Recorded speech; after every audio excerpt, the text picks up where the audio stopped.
আমি তখন যদি বুঝতাম যে রুমের থেকে বের হয়ে গেলে আমার একুল বন্ধ হয়ে যাবো, তখন আমি রুমে বেরোতাম না। তখন যদি তৎকালীন সময় যদি আমি পুলিশ খবর দিতাম, কলেজে পুলিশ খবর দিতাম, তখন আমার 2 মাস 6 দিন জেল খাইটা বের হওয়া লাগছে। বেরোলে একবার আমি কিছু আনতেই নেই, একেবারে এই যে আপনার আসসালামু আলাইকুম। জালিশ মাহমুদ অফিসিয়াল চ্যানেলে আপনাদের সবাইকে স্বাগত জানাচ্ছি। আমি জালিশ মাহমুদ, সহকারী মহাব্যবস্থাপক, বিসিক মাদারীপুর থেকে বলছি। আমি আজকে আপনাদের সাথে কিছু নতুন অভিজ্ঞতা শেয়ার করব। এটা একদম যার অভিজ্ঞতা তিনিই বলবেন। আসলে আমরা অনেক বাঙালি আছি যারা নিজেদের ভাগ্যের চাকা পরিবর্তনের জন্য, পরিবারের কিছু সুখ স্বাচ্ছন্দ্যের জন্য নিজেদের সর্বস্ব বিক্রি করে দিয়ে দেশের বাহিরে যেতে চাই। অনেকে ভাবি যে আমরা সেখানে গেলে আমাদের হয়তোবা অনেক টাকা আমরা ইনকাম করতে পারবো, এই আশায় আসলে অনেকে যায়। কিন্তু তাদের লেখাপড়াগত বা শিক্ষাগত যোগ্যতা স্বল্প শিক্ষা থাকার কারণে কিংবা ধোঁকায় পরিণত হওয়ার কারণে তাদের সেই স্বপ্ন অধরাই থেকে যায়। অনেক সময় সেই স্বপ্ন দুঃস্বপ্নেও পরিণত হয়। আমরা এরকম কিছু মানুষের কথা শুনবো, আপনাদের সাথে আজকে পরিচয় করিয়ে দিব এরকম কিছু মানুষের সাথে। আসেন তাদের সাথে কথা বলি, তাদের এই অভিজ্ঞতাগুলো থেকে আমরা শিক্ষা নিয়ে আমরা যেন ভবিষ্যতে এই ধরনের অভিজ্ঞতার সম্মুখীন আর কেউ না হয়, সেজন্যই মূলত এই ভিডিওটি আপনাদের জন্য করা। আপনারা সবাই ভিডিওটি মনোযোগ সহকারে শুনবেন, দেখবেন এবং আমাদের পাশে থাকবেন। সবাইকে ধন্যবাদ। আসসালামু আলাইকুম। আমার নাম মোহাম্মদ শামীম হাওলাদার। আমার বাড়ি চর্মগুড়া কুমারহাটে 8 নং ওয়ার্ড বাসিন্দা। আমি দুবাইতে গেছি 2022 সালে। যাওয়ার পরে আর কি মানে আমার যে দালালে আর কি নিছে, উনি আর কি আমার পাড়াপড়শি ভাই, ঠিক আছে। তাদের কাছ থেকে আমরা বড় হয়েছি, তা সেই ক্ষেত্রে তারা আমরা অনেক সম্মান করতাম। তাই তার কাছে যখন পাসপোর্টটা দিয়েছি মালয়েশিয়ার কথা বললাম, সেই ক্ষেত্রে সে বলছে ঠিক আছে মালয়েশিয়ার কাজ চলতেছে, তুমি পাসপোর্ট দাও। তা আমার সাথে আরো 2টা পাসপোর্ট দিলাম, তা 3টা পাসপোর্ট দিলাম। আপনি গেছেন দুবাই, আবার বলতেছেন মালয়েশিয়ার জন্য পাসপোর্ট দিছি। আচ্ছা, দেওয়ার পরে সে মালয়েশিয়ার কাজ চলতেছে, দেও কলিং উঠছে, ঠিক আছে সমস্যা নেই, তা পাসপোর্ট নেন। তা আমার সাথে আমার বাড়ির পাশে আর 2টা পাসপোর্ট দিছি, মোট 3টা পাসপোর্ট দিছি। দেওয়ার পরে সে 4-5 দিন পর বলতেছে কি মালয়েশিয়া বর্তমানে সচরাচর করতে পারছে না, দুবাই চলে যা। আমি দুবাই যাবো না, আমার পাসপোর্ট দিয়ে দেন। আচ্ছা, পরে সে বললো যে দুবাই ভালো, এই সেই তুই কথা কো, এইটা সেটা দেন। পরে আমার বললো যে 40 তলায় রেস্টুরেন্ট আছে, ওই রেস্টুরেন্টে কাজ করবি, আর তোর ওইটার উপরে মানে 40-50 তলাতে ঘুমাবি, মানে রেস্ট হাউস। বেশ ভালো কথা। এগুলো বলার পরে আমি বললাম যে ঠিক আছে সমস্যা কি। পরে ওদের আমার যে পাশে 2জন ছিল ওদের বললাম, আর বললো ঠিক আছে আপনি যে জায়গায় আছেন সে জায়গায় আমরা আছি। আচ্ছা, আমি একটু থামাই আপনাকে। সেটা হচ্ছে এই যে আপনি যে গেলেন, যাওয়ার আগে আপনার লেখাপড়ার যোগ্যতা কতটুকু ছিল? কত পর্যন্ত লেখাপড়া করছিলাম। আপনি কি কোনো কাজে দক্ষ ছিলেন? হাতের কাজে? হ্যাঁ, হাতের কাজ। কি কাজ করতেন আপনি? আমি বাড়িতে যখন ছিলাম তখন কনস্ট্রাকশন লাইনে কাজ করতাম। কনস্ট্রাকশন কাজ? হ্যাঁ, টাইলস লাগাতে পারি আমি। টাইলসের কাজ? হ্যাঁ, তারপর আপনি কি এই কাজের উপরে ওখানে গেছেন? না, এই কাজের উপর না, আমি গেছি রেস্টুরেন্টের কাজের উপরে। আমি রেস্টুরেন্ট পরোটা বানাতে পারি, সমোসা বানাতে পারি। কিন্তু ওইটা কি আপনি বাংলাদেশে সেই কাজ করছেন? আমি শিখে গেছি, রান্না বান্নার কাজ শিখে গেছি। রান্না বান্নার কাজ শিখে তারপরে ওই রেস্টুরেন্টের কাজে আপনি গেছেন? রেস্টুরেন্টের বিষয় না, রেস্টুরেন্টের বিষয়ে গেছি আমি। আচ্ছা, উনি আমাকে বলার পরে বলছে রেস্টুরেন্টের বিষয় আছে, সমস্যা নাই, 3টা লোক যা। পরে সেই ক্ষেত্রে আমি গেছি। যাওয়ার পরে আমাদের মনে করেন পাসপোর্ট দিছে, ভিসা যখন দিছে, ভিসা 3 মাস পর দেওয়ার কথা, সে আমার 3 মাস পরেই দিছে, কিন্তু বিষয়টা নকল ভিসা দিছে। নকল ভিসা? নকল ভিসা সে আমাদের টাকা হাতায় নিছে। টাকা হাতে নেওয়া দেওয়ার পরে মানে ওটা অ্যাটেস্টেড মানে নাই, এই ভিসার পরে অ্যাটেস্টেড মানে নাই। ওটা তো আমরা জানি না, প্রথম অবস্থা আমরা জানি না। তো ওইটা দেখা যখন এই ট্রেনিং দিতে গেছি, তখন বললো তোমার এই ভিসাটা তো অরিজিনাল না, তোমার এটা অ্যাটেস্টেড কই। পরে বললাম, আইলাম দালালের কাছে যে ভাই এই ভিসা তো এটা 1 নম্বর না। আর যখন চেক করতে গেছি তখন লিখের পরে ভাই ভিসা এটা চলে, সমস্যা নেই, কোনো সমস্যা নেই, কিন্তু কোম্পানি যে আপনার কোম্পানি, ওই কোম্পানি অ্যাটেস্টেড নাই। মানে পাসপোর্টের মধ্যে যে ভিসা দিছে সেই ভিসাটাই ভুয়া না? হ্যাঁ, নকল ভিসা দিছে প্রথমেই। পরে এটা আপনি ধরা পড়ছে এয়ারপোর্টে গিয়া? না, তাহলে ধরা পড়ছে ট্রেনিং সেন্টার, যে আমাদের টিটিসিতে। আচ্ছা, আমাদের বাড়ির পাশে টিটিসিতে ধরা পড়ছে। আচ্ছা, পরে ধরার পরে আমি বলছি ভাই এই ভিসা তো 2 নম্বর ভিসা, আপনি এই ভিসা কেন দিচ্ছেন? পরে দাঁড়ানো রাত্রে তারা কথাবার্তা বলছে, বলার পরে সেই 1 দিন 2 দিন, এখন আমার ভিসাটা প্রথমে 3 দিনই তো আমার ভিসাটাই প্রথম হয়েছে। তারপরে তার 10 দিন পরে আরেকজনের ভিসা হয়েছে, আরেকজনের ভিসা আসেই নেই। না আসার কারণে দুজনে আমরা ট্রেনিং দিতে গেছি। পরে যাই হোক লাস্টে ওইটা তো বাদ হয়ে গেল, বাদ টাকা পয়সা দিয়ে দিছি 3,60,000 টাকা 65,000 টাকা করে এক একজনের। টাকা দেওয়ার পরে সে আবার 3 মাসের ম্যাচ শেষ দিয়ে আমার প্রথমেই আমার বিষয় আছে, প্রথমে আবার আসার পরে এখন বিষয়ের মেয়াদ আছে 10 দিন, আর 2টা বিষয় আছে না তাকে একসাথে দেওয়া।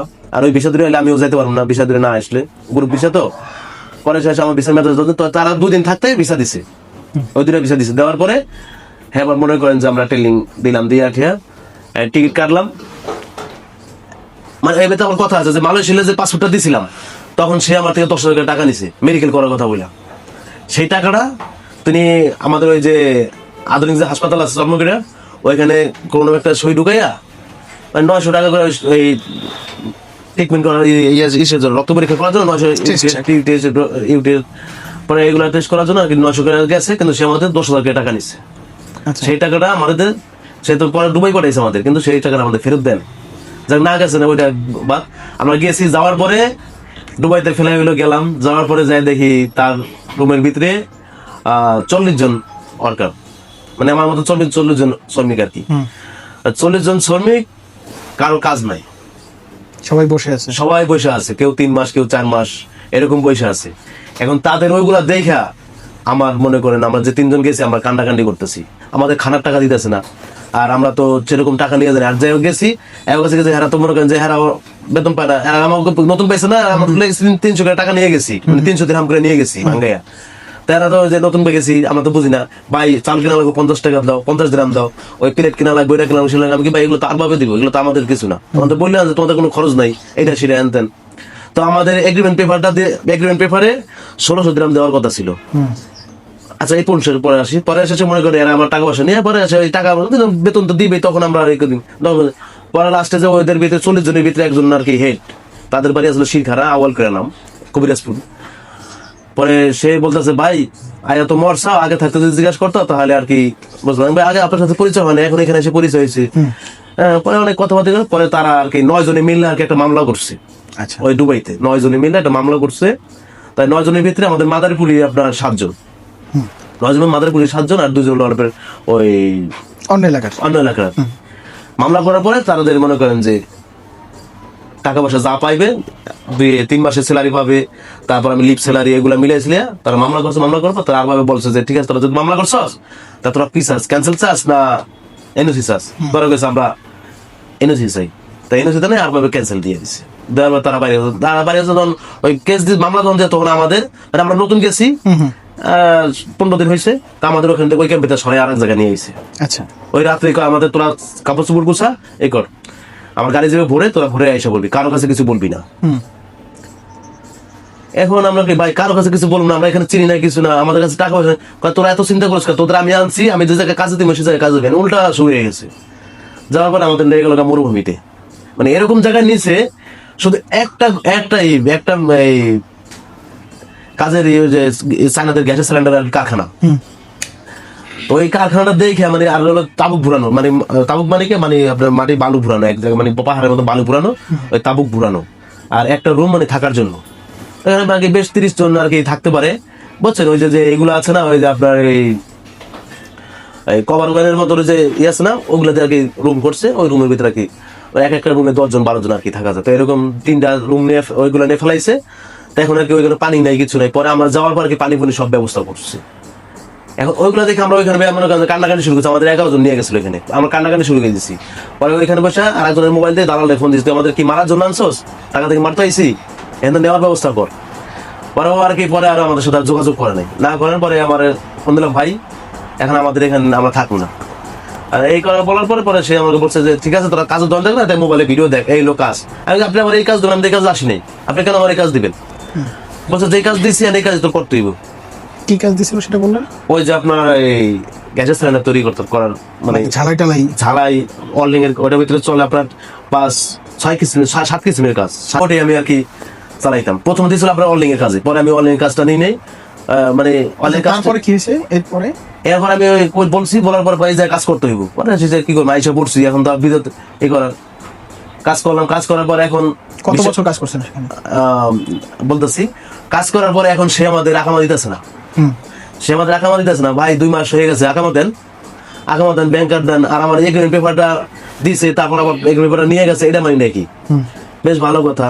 সে আমার ব্যাংক কার্ডও দেয় না, ওই পাস গেছি মতন সেই ব্যাংক কার্ডের জন্য পাসপোর্টটা এক হাতে দিছে আর ওই ব্যাংক কার্ডটা এক হাতে দিছে, দেওয়ার পরে সে ছবি তুললে ব্যাংক কার্ড সে নিয়ে গেছে, পাসপোর্টটাও সে নিয়ে গেছে। এখন বিলে আমার কাছে কিচ্ছু নাই। টাকা কি দিত, মানে যে কাজ করতেন যে বেতনটা কি দিত? ওই বেতনটা ব্যাংক কার্ডে আসতো, ঠিক আছে, কিন্তু ব্যাংক কার্ডটা সে নিয়ে গেছে, কিছু নিয়ে গেছে। ওই প্রতি মাসে ব্যাংকের যে ডেবিট কার্ড সেটা তার কাছে? সেটাও তার কাছে, ব্যাংক কার্ডটাও তার কাছে, আচ্ছা। পাসপোর্টটাও তার কাছে, আমার কাছে কিছু নাই। আচ্ছা। না থাকার কারণে 3 মাস হয়ে গেল, আমার ভিসা আকামা করে দেয় না। আমি যখন তখন পুলিশ ধরতে হবে, তখন রিস্ক নেবে না, কারণ সেটা আমি বুঝুম। তো এই যে ওদের যে সে মামলা, তারা মামলা দিচ্ছে, ওই মামলার লাইসেন্সটা বাদ হয়ে গেছে। বাদ হয়ে সে আমাদের ভিসা উঠতে পারে, পরে শেষে আমাদের 7-9 মাস পরে আমাদের ভিসা দিছে। 9 মাসে টাকা পয়সা কি দিছে? 9 মাস টাকা দিছে, 3 মাস পর পর 1 মাসের স্যালারি দিছে। 3 মাস পর পর 1 মাস বেতন দেওয়ার কথা 1600 দিরহাম, বেতন দিছে আপনার 900 দিরহাম, আর 200 দিরহাম ওই খারাপটা বলতে ওইটা আমার টাকাই। সে আমার 2 ঘন্টা ওভারটাইম করছে, 8 ঘন্টা ডিউটি, আর সে আমার 10 ঘন্টা ডিউটি করে নিছে। সে কি আপনার এই যে মাদারীপুরে শরীয়তপুরে বাড়ি, ওনার নাম হচ্ছে রাসেল শিকদার। সে এগুলো করছে? সে এগুলা করছে। উনি নিজে মনে করেন যে ওনার টেরোরিস্ট আছে দুবাইতে, আবার যেহেতু উনি মানুষের সাথে খুব অত্যাচার করে।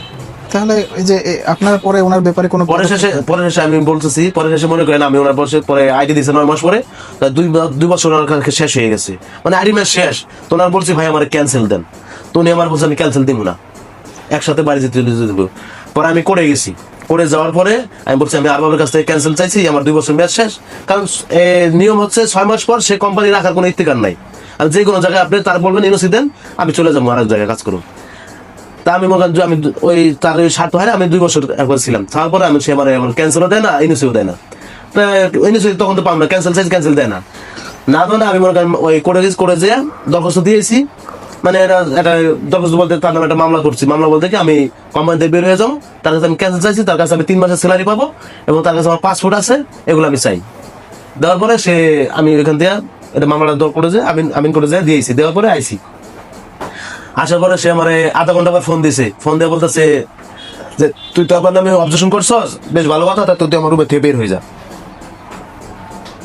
তোমার রুমে থেকে বের হয়ে যা। আমি যে বের হবো ভাই, আমার পাসপোর্টটা রয়েছে আপনার কাছে, 3 মাসে বেতন রয়েছে, বেতনটা দেন আমার, আর পাসপোর্টটা দিয়ে দেন, কারণ আমি কদিন পর দিব, তুই চলে যা। এই কথা বলতো। রুম আবার একজন ছিল দালাল বলতো ওই লেবার কাজ করতো, কি করতো না করতো, তার কাছে সে উস্কানি দিত।